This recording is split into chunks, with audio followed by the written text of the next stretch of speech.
வணக்கம் மக்களே, இது எங்கூர் நல்ல ஒரு சேனல் நான் பேசிகிட்டு இருக்கேன். இப்போ இன்றைக்கி நம்ம வீட்டில் என்ன அப்படின்னா பாசி பருப்பில் எப்படி பாயசம் செய்யலான்னு பார்க்கலாம். அதுக்கு ஃபஸ்ட்டு கடாயில் எண்ணெய் ஊற்றிட்டு, எண்ணெய் இல்லைங்க, நெய் ஊற்றிக்கிட்டு அப்புறமேல் முந்திரி திராட்சை நல்லா வதக்கிடணும்.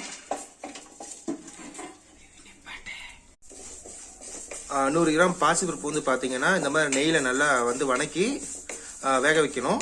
வேக வச்சுட்டு உங்களுக்கு நான் இப்போ அப்டேட் பண்ணுறேன். பாசிப்பயிறு பாயசத்துக்கு பார்த்தீங்கன்னா என்னென்ன அரைக்கணும் அப்படின்னா தேங்காய், பொட்டுக்கடலை, ஏலக்காய், கொஞ்சம் கசகசா, கொஞ்சம் முந்திரி அது நல்லா போட்டு இந்த மாதிரி நல்லா மெய்யை அரைச்சிக்கணுங்க. நெய்யில் வணக்கின பாசிப்பருப்பு பாசிப்பயிறு பார்த்தீங்கன்னா இந்த மாதிரி குக்கரில் வேக வச்சுக்கலாங்க. உங்களுக்கு எப்படியோ அதை நீங்கள் வேக வச்சுக்கோங்க.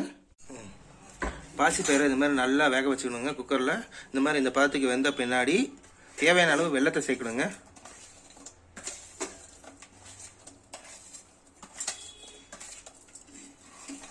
நல்லா வெல்லத்தை சேர்த்துட்டு இந்த மாதிரி நல்லா கலக்கிக்கணும்.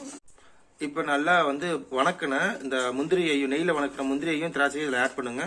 வெல்லம் கரைஞ்ச பின்னாடி அப்புறம் நம்ம அரைச்சி வச்சுக்கோம் பார்த்தீங்களா, அந்த தேங்காய், பொட்டுக்கடலை, ஏலக்காய், கசகசா, முந்திரி இதெல்லாம் போட்டு அதையெல்லாம் சேர்த்து வச்சு நல்லா கலக்கணுங்க. அவ்வளோதாங்க. பாருங்க மக்களே, அருமையான சுவையான பாசி பருப்பு பாயாசம் ரெடி ஆயிடுச்சு.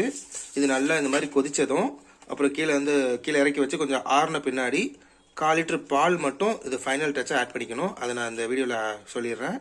இது நல்லா ஆறின பின்னாடி தான் பண்ணணும். நீங்கள் சூடாக போட்டிங்கன்னா பால் தெரிஞ்சிடும். ஸோ அதனால் ஆறின பின்னாடி இந்த பால் மட்டும் கொஞ்சம் ஆட் பண்ணிடுங்க. 1/4 லிட்ரு